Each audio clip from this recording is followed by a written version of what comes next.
What's up, guys? Welcome back to the How to Start a Pressure Washing Business podcast with myself, Aaron Parker. I got a really great friend of mine on the podcast today, and I'm just going to say it, Coty Yarbrough right here from Southeast Softwash. This episode, because we don't have many episodes right now on the podcast, this one is sponsored by SoutheastSoftwash.com for all of your equipment needs, all of your chemical needs, soft washing equipment. Coty and the team over there are the top sellers of soft wash equipment in the world. They move a lot of equipment. It's easy to use. They have figured out that system, and they offer great customer service. So if you need anything like that for your business, from surfactant to got a new efflorescence chemical coming out, got a bunch of degreaser and soft wash trailers, equipment, pressure washing stuff, go to southeastsoftwash.com and grab it up right now. Coty, how you doing today, brother? I cannot complain, man. It's a little bit cool down here, and I'm going to the gun range in about 2 hours or so it's going to be a good day. Absolutely. I love that Skunk Wash Works hoodie you got there, man. Yeah. We got I need one of those, man. For the guys who are listening to this on the podcast, Coty's got this the new division of, I wouldn't say it's Southeast Softwash. It's completely separate. It's Skunk Wash Works. It's a division of innovation for the industry, coming out with a lot of products this year. I know cranking into 2023 right now. Last year we came out with the Batch Buster valve. Yeah. Tell a little bit about that. Yeah, so that was sort of the first big one. But this is a separate, I guess we would call it an R&D company. Little big budget little office looking stuff. So the focus there is just on, like you said, bringing innovations to the industry that we've noticed in our 25 years. My dad goes all the way back to 1985, pretty much pioneered soft washing before it was called soft washing. We were doing it before it was cool, but we've been noticing for the last 2.5 decades that we've had to work with stuff that's not purpose made. And so the Batch Buster valve was the first big rollout of the skunk shop there.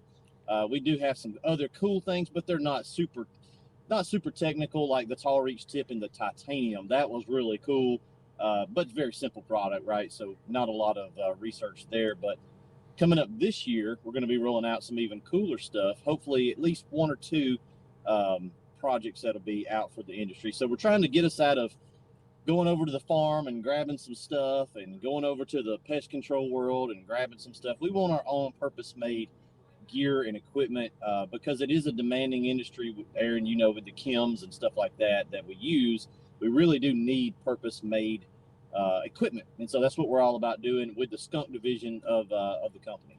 So Skunk Wash Works is, like you say, the big budget little office. I feel like I need some birth control glasses and a bunch of Marlboro cigarettes laying around, with some schematic papers.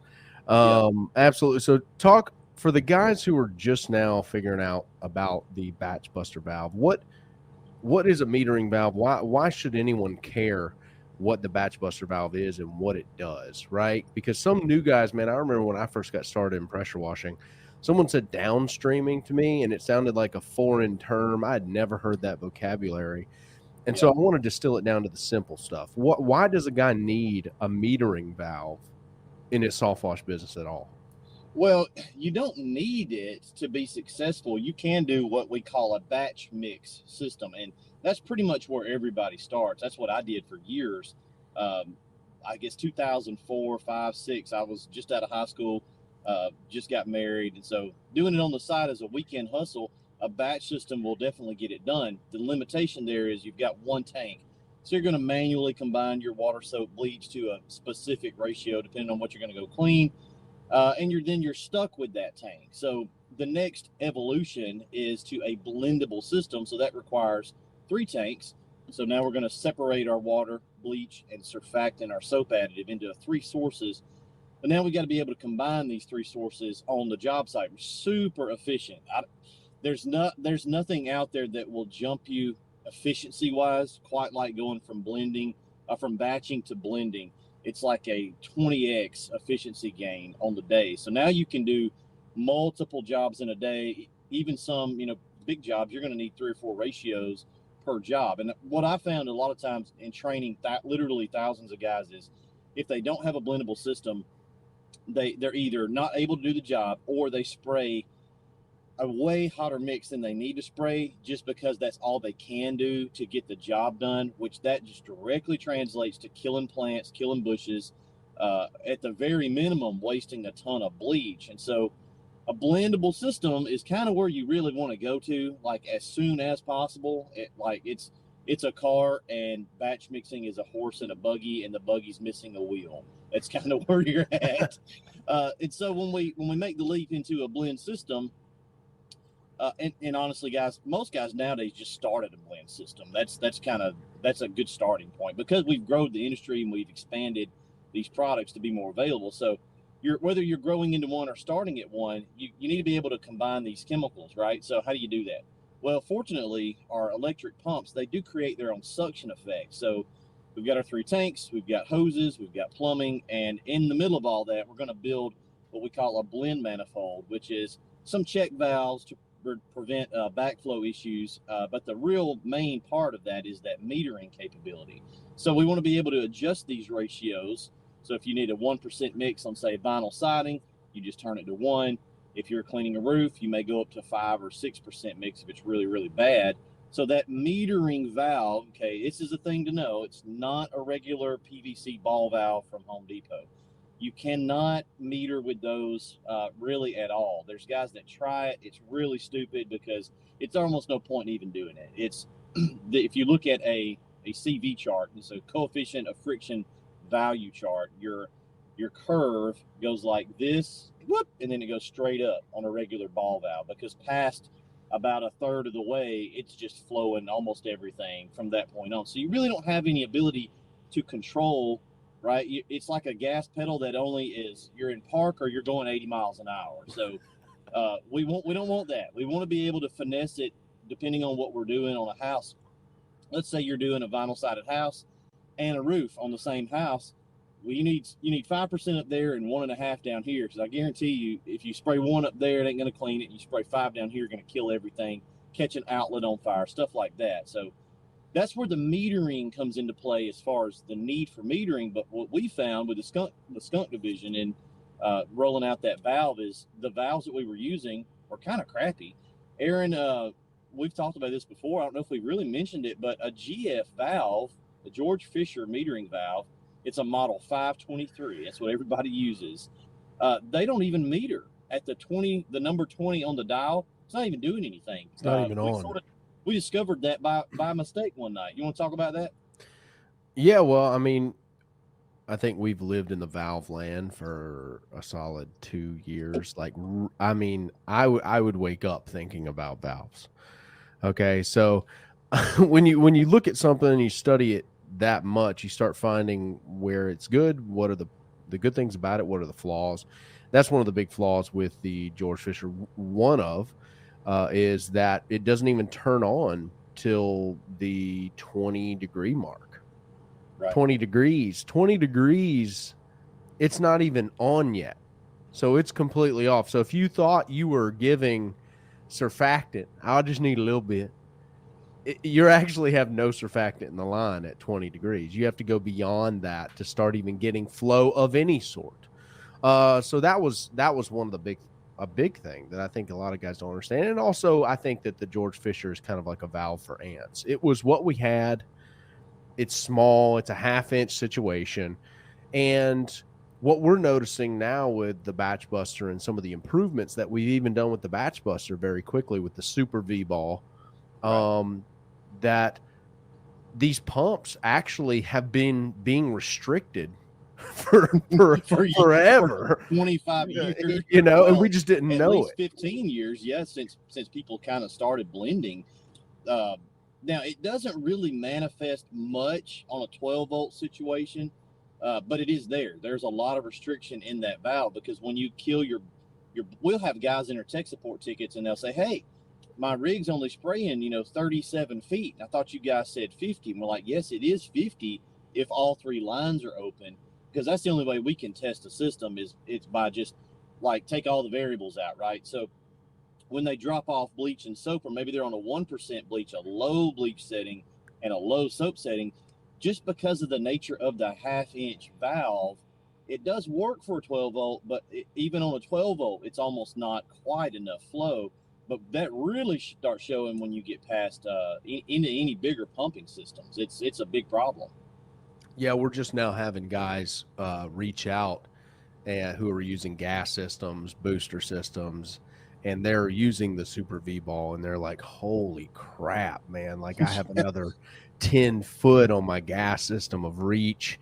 It's pretty amazing to see that from the public, because for how long we've lived in it, in the minutia of that valve system, and really dialing it in to be proprietary to the industry, made to the math, very easy for employees to use, high flow, all the things that everybody desires.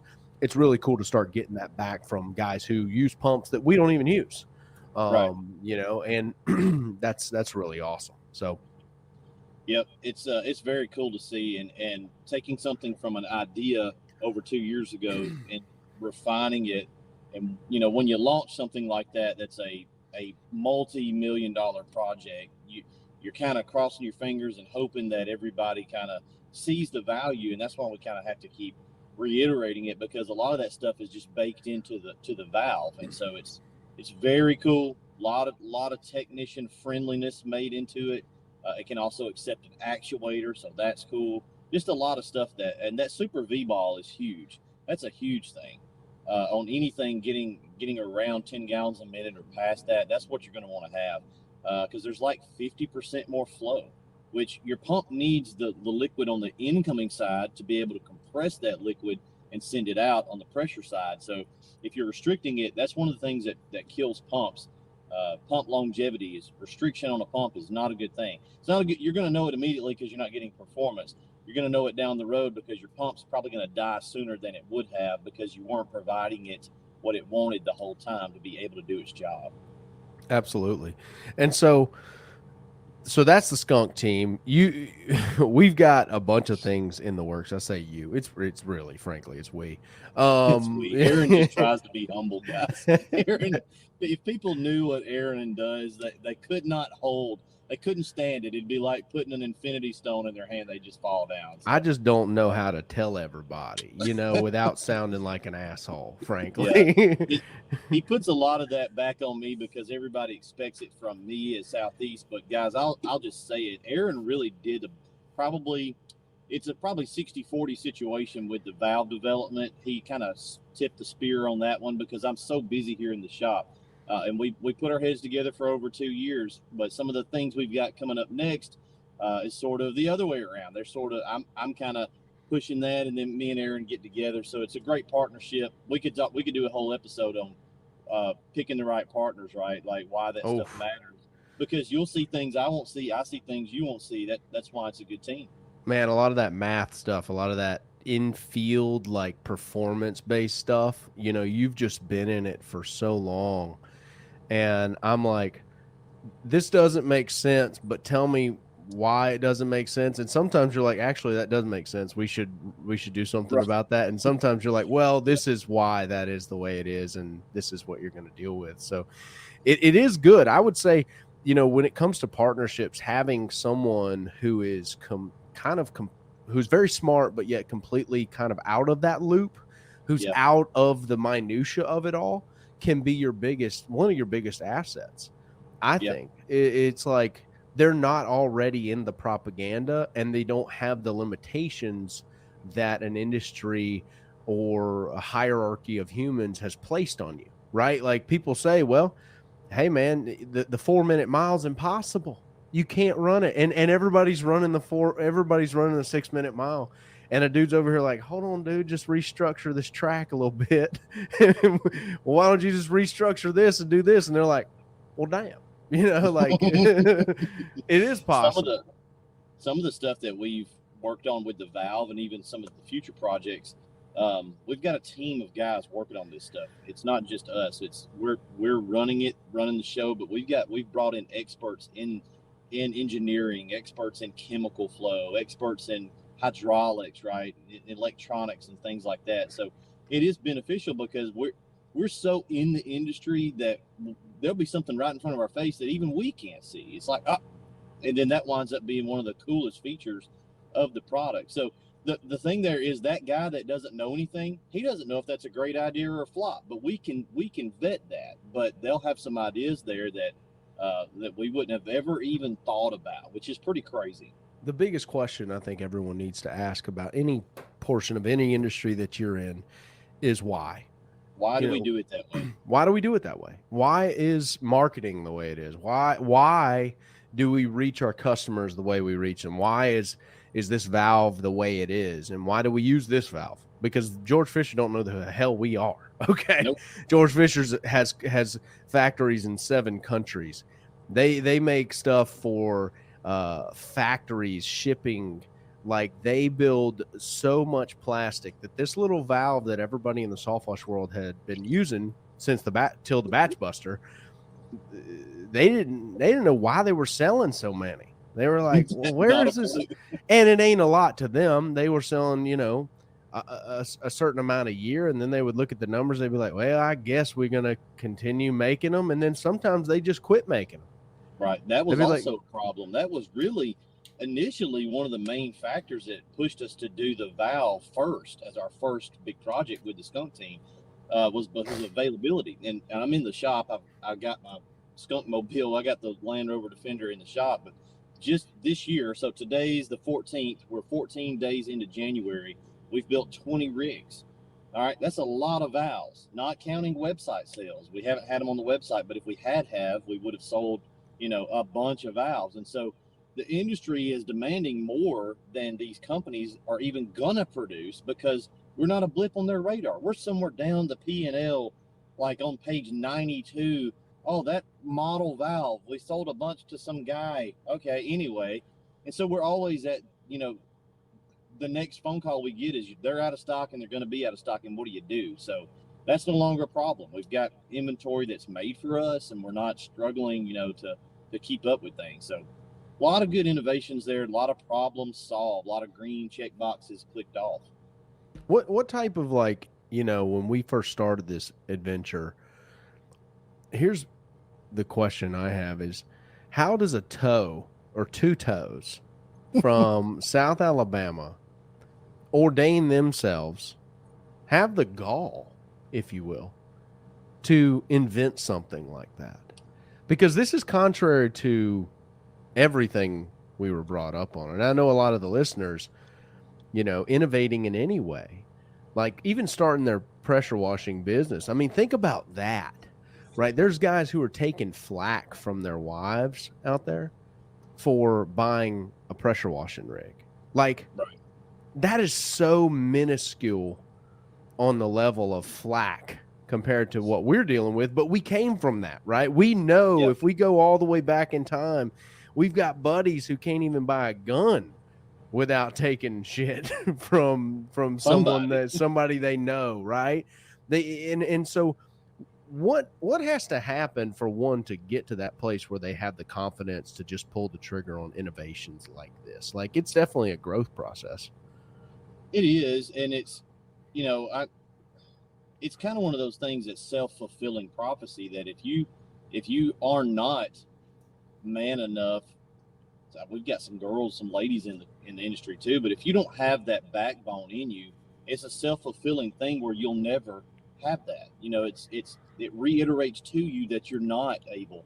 Kings don't ask if we can, but why is that guy the king and I'm the peasant, right? Why is that guy got the authority and I don't? Like, who said that? We took a lot of that in the training when we started offering training. It's like, who are these guys?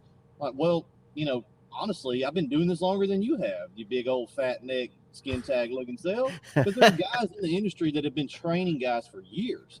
And honestly, I'll say this, their training material is fine. It's good stuff. They're not saying anything incorrect in their training material.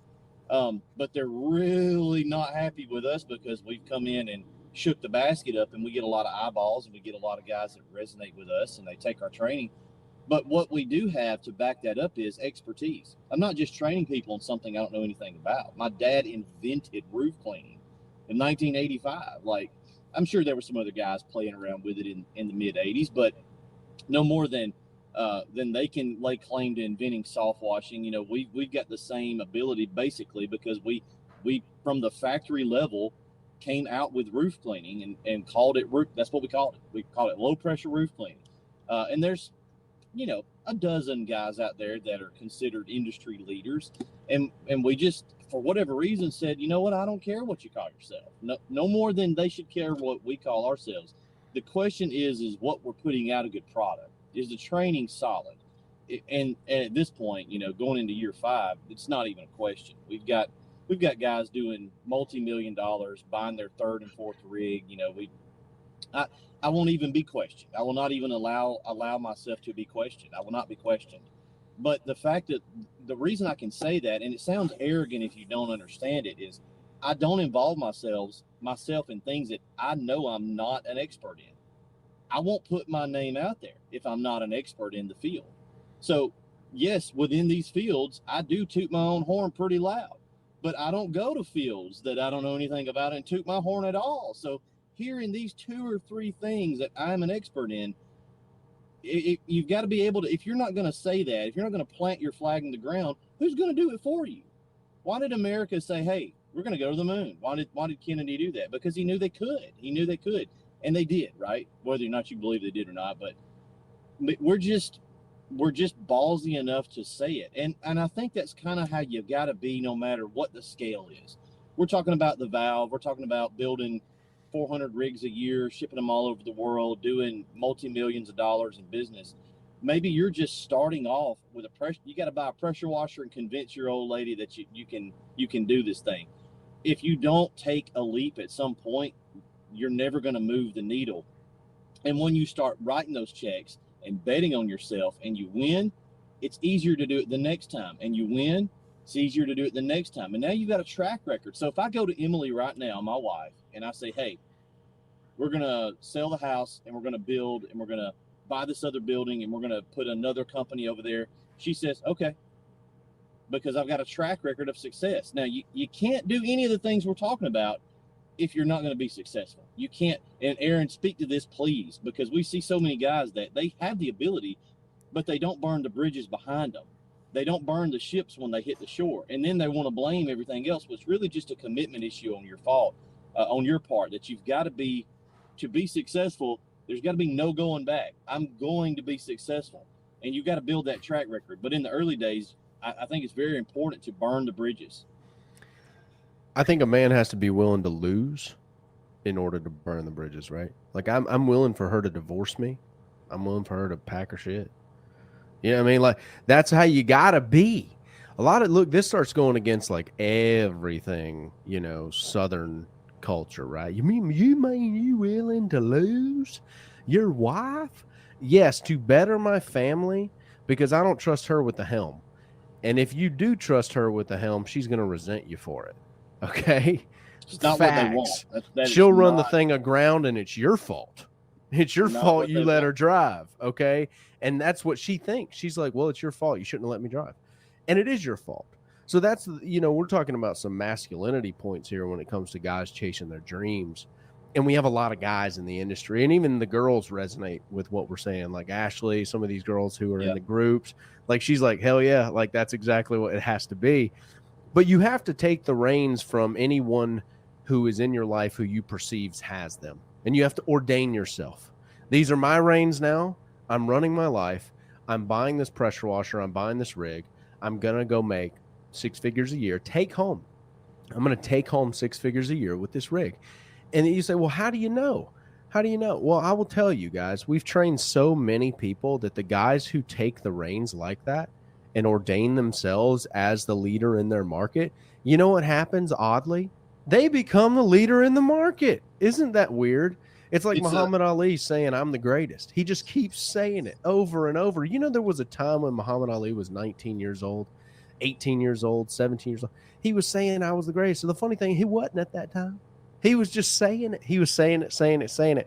But there is something to speaking it, writing it down, allowing it to be a self-fulfilling prophecy, and then going against every bit of your raising. I talk about that a lot because I believe that is actually um, the main origin of this issue, is that it's everyone who they respect, has talked them out of the ability of taking charge of their own life. I know dudes back home, bro, they're like 50 years old and they're Yep, like still worried about what mama thinks.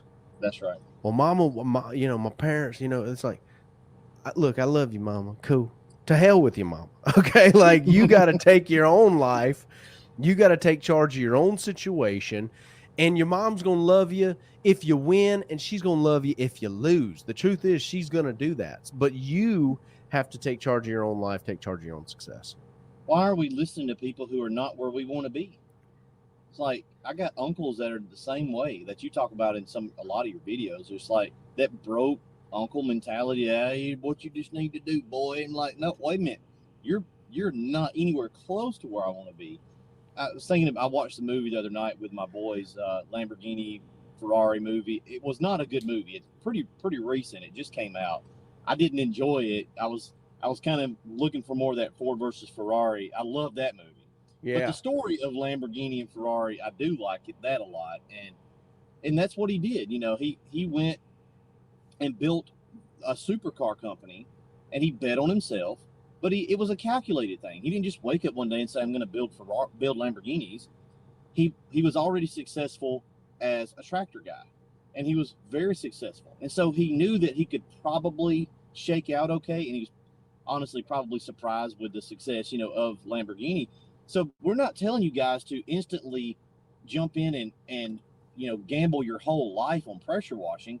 It's a $5,000 gamble, right? It literally is a $5,000 gamble to get started. I mean, you could do it for much less than that, but if you want to kind of do it in not such a tough way, you could do it. Aaron teach you how to do it for nothing. But if you got still get hate. Ain't nobody listening to this that can't scrape up $5,000. Like, bro, you've got $5,000 worth of crap in your house that you don't use that you could sell, get a pressure washer, get a surface cleaner, put a little bit of money into marketing. So it's always funny to me when guys are like, oh, y'all are just ruining people's lives, giving them all these pipe dreams. It's like, no, we're not. It's not even that big of a gamble. It's a very minute. Aaron's done went away. He's turned into yellow and blue and green and purple and red stripes over there. There he is. You still there? Yeah, I had to switch out. My battery went dead on my other camera. So we're back. But we're back. It's not that big of a gamble. It's like, dude, we can pretty much tell you if you implement the things that we say that you're going to be successful. We're not telling you going to be an overnight millionaire, but for the majority of guys making $50K at their job and they hate their life, what is a $5,000 investment? And you try it and you see if it works for you. And if it doesn't, sell the equipment, you broke even, right? It's not a big deal. But what we see is 80% of the folks that'll do it, they'll just implement what we teach, implement the systems. There was a guy in the group this morning. I don't know if you saw this in our private group. He was asking about chemicals other than bleach. And I want to just go through the screen and say, bro, stop. You're thinking about things that don't matter. You're putting so many brain cells, and he comments a lot in the group. He's a good guy. It's just like, man, just do the things, right? Just do the stuff that we've proven works. It's not even a question anymore if it's going to work. You just got to implement. You got to take action. And if you've been listening to my channel or Aaron's channel for the last 2 or 3 years, and you're still in the same dead-end job, you're still thinking about starting a business, right? You're going to keep doing that till you're 80 years old. It's not the what did you do questions that bother you. It's the what did I not do questions that are going to bother you, that you didn't try it. I'm not asking you guys to put $100,000 check on the line. I know one guy that's done that. One person on the planet. I personally know that's done that. I'm not asking you to do that. I'm asking you to spend a little bitty bit of money and bet on something that's a pretty good bet. And I think that if you do it and you implement, that you'll find out that you should have done it sooner. That'll be the only regret that I have. Should have done it sooner. Absolutely. Is it going to be hard, dude? Yeah, it's going to be hard. Everything is hard, though. I'm going to tell you, sometimes getting out of bed's hard. Like, you have to think of hard on a spectrum. It's like going to your job. Broke too. It's hard as shit being broke. Like, people don't get that, like, apathy and laying around and, like that guy you're talking about, bless his heart. But, like, I think all of that thinking is a result of idle hands. Yeah. You can only think like that and overthink whenever you're not really doing the main movers. You're not, I ain't gonna cold call. Let me tell you, there's some cats, dude, we'll send them off and never hear from them again until like a year and a half. And they're like, hey, bro, I did 300,000 last year. And it's simply because he just started calling and hustling and doing the main needle movers, implementing the marketing. There's guys who will come to the training, and I love watching this because you can see it click. It's like, hey, man, invest in this.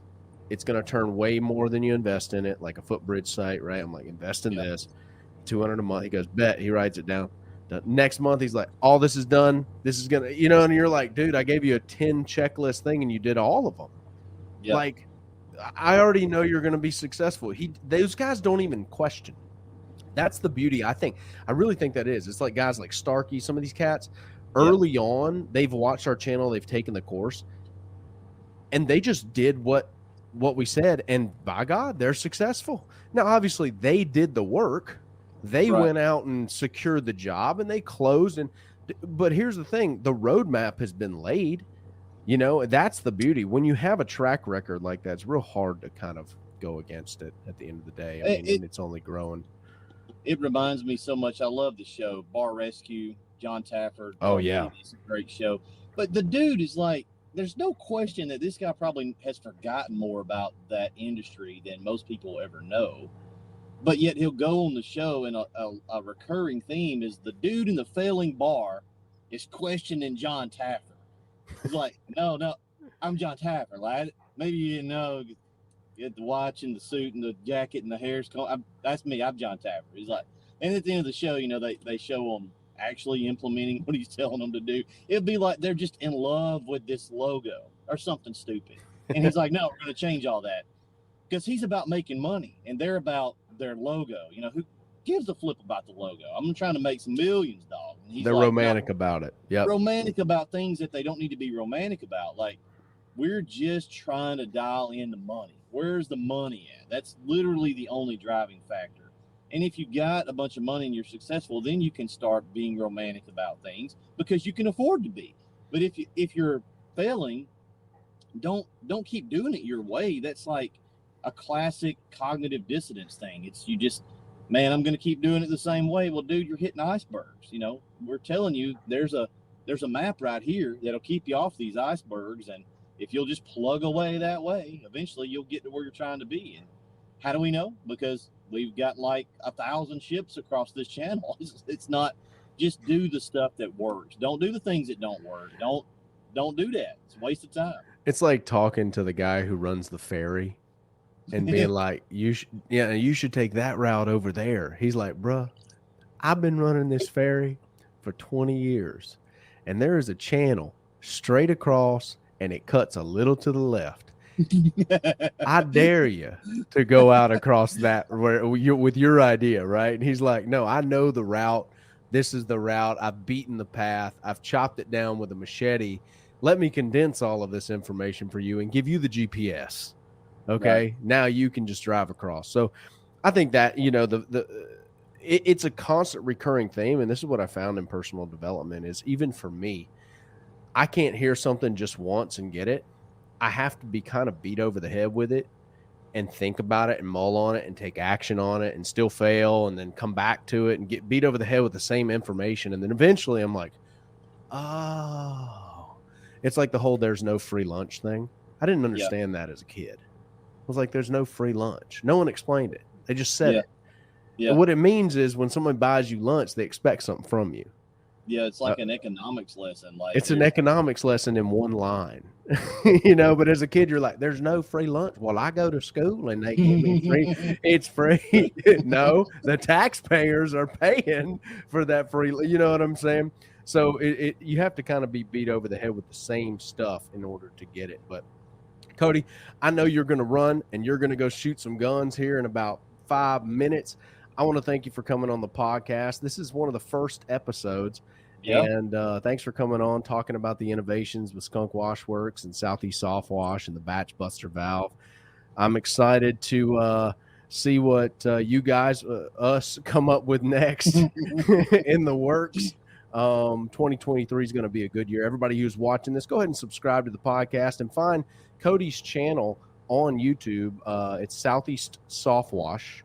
And like I said, he's the leader in soft wash equipment provider. If you're looking for something like that, or you just need some chemicals to get some nasty stuff off of a substrate of any kind, they got it over there along with parts, tips, and the Batch Buster valve. So this is the How to Start a Pressure Washing Business podcast. I appreciate you guys tuning in. I'll see you in the next episode. Boom.